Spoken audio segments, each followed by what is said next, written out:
Eline Singer, bonjour. Bonjour.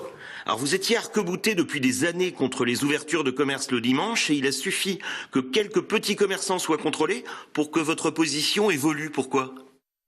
Je voudrais juste revenir sur votre terme arc-bouté. La CFTC n'est pas arc-boutée puisque nous participons à un groupe de réflexion qui est piloté par l'Institut du droit local pour justement essayer de trouver un subtil équilibre, je dirais, entre les positions identitaires de l'Alsace et les évolutions sociétales. Donc ce groupe de réflexion dure depuis à peu près 2 ans et nous sommes aujourd'hui prêts à rendre nos conclusions. Est-ce que c'est pas aussi sous la pression de l'opinion publique? Il y a 30 ans, on ne trouvait pas de pain le dimanche matin en Alsace et aujourd'hui tout le monde est content d'avoir son petit déjeuner. Vous ne pouvez plus aller contre ça.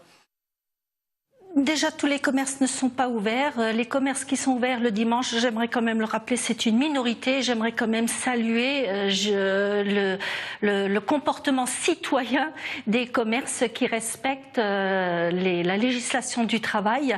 J'aimerais surtout saluer aussi au regard de ce qui a été prononcé récemment par un adjoint de l'équipe municipale à dire aux commerçants surtout restez ouverts, allez-y gaiement. Vous n'avez pas besoin de respecter les lois de la République, ce qui est extrêmement choquant. Alors vous proposez aujourd'hui 5 heures d'ouverture maximum et seulement pour des magasins de moins de 100 mètres carrés, mais c'est quand même un tabou que vous levez. Quel magasin et où ? Tout simplement, nous souhaitons favoriser le commerce de proximité parce que le commerce de proximité, c'est là où les citoyens le dimanche vont faire leurs courses. Ça participe aussi à une certaine attractivité de la commune. Je dis bien une certaine parce que ce n'est quand même pas l'essentiel, du moins je l'espère. Donc pour ce qui est des commerces, nous ciblons à l'heure actuelle des commerces inférieurs à 100 mètres carrés. Mais l'ouverture, pour ce qui est de l'ouverture, il doit y avoir une contrepartie salariale. Et cette contrepartie salariale, nous proposons que les personnes soient rémunérées à 150% avec un repos compensateur en plus.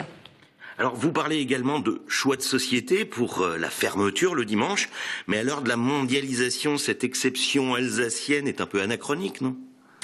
Je pense qu'on a tout à fait le droit d'avoir sa propre identité. Ensuite, la mondialisation, c'est certes une chose, mais je vous ferai également remarquer qu'il y a une perte de repères à l'heure actuelle dans la société et que les gens sont justement en recherche de repères. Or, une pause dominicale, une pause pour se retrouver avec la famille, pour se retrouver avec les amis, les parents, pour faire fonctionner les nombreuses associations que nous avons au niveau de l'Alsace, je crois que cette pause, c'est un repère fondamental de construction de notre société.